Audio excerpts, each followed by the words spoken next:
ರೈತರ ಆತ್ಮಹತ್ಯೆ ಆದಾಗ ದಯಮಾಡಿ ತಹಶೀಲ್ದಾರ್ ನೀವು ತಾಲೂಕ್ ಪಂಚಾಯತ್ ನೀವು ಇಡಿಒ ಸಂಬಂಧಪಟ್ಟಂತ ಪೊಲೀಸ್ ಇನ್ಸ್ಪೆಕ್ಟರ್ಗಳು ಅವಾಗ ನೀವು ಹೆಂಗ್ ಮಾಡ್ತೀರಪ್ಪ ಅಂದ್ರ ನೀವು ಮನೆಯಿಂದ ಏನ್ ಕಿಸ್ತನೇ ತೆಗೆದು ರೊಕ್ಕ ಕೊಡ್ತೀರ ಅನ್ನೋದು ನಿಮ್ ಭಾವನೆ ಇರ್ತದೆ.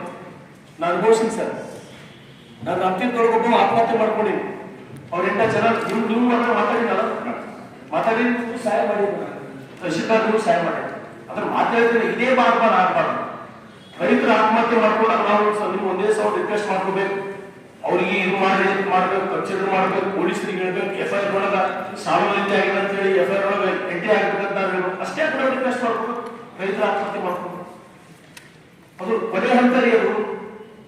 ಅಥವಾ ನೀವೇ ರೈತ ಆತ್ಮಹತ್ಯೆ ಮಾಡ್ಕೊಂಡ್ಬಾರ್ದು, ನೀವು 5 ಲಕ್ಷ ರೂಪಾಯಿ ಸರ್ಕಾರ ಕುಟ್ಕೊಂಡು ಯಾವ ರೈತರ ಆತ್ಮಹತ್ಯೆ ಮಾಡ್ಕೊಂಡಲ್ಲ, ಅವ್ನಿಗೆ ಸಾಲ ಇದ್ದಿದ್ದು ತಾಳೆ ಬಿಟ್ಟಿಗೂ ಆತ್ಮಹತ್ಯೆ ಮಾಡ್ಕೊಂಡು ಬದುಕಲಕ್ಕೆ ಆಗಲ್ಲ ಅಂತ ಹೇಳಿ ನಾನು ಮಾನವೈತು ನನ್ನ 2 ಮಕ್ಕಳು ಹೇಗಾಗ ಇಷ್ಟು ಸಾಲ ಮಾಡ್ಕೊಂತ ಆತ್ಮಹತ್ಯೆ ಮಾಡ್ಕೊಂತಾರೆ. ಅವಾಗ ನಿಮ್ಗೆ ಸಂಬಂಧಪಟ್ಟ ಅಧಿಕಾರಿಗಳು ಮಾನವೀಯತೆ ಕ್ಲಿಯರ್ ಅಂತ ಈ ಸಭೆದೊಳಗೆ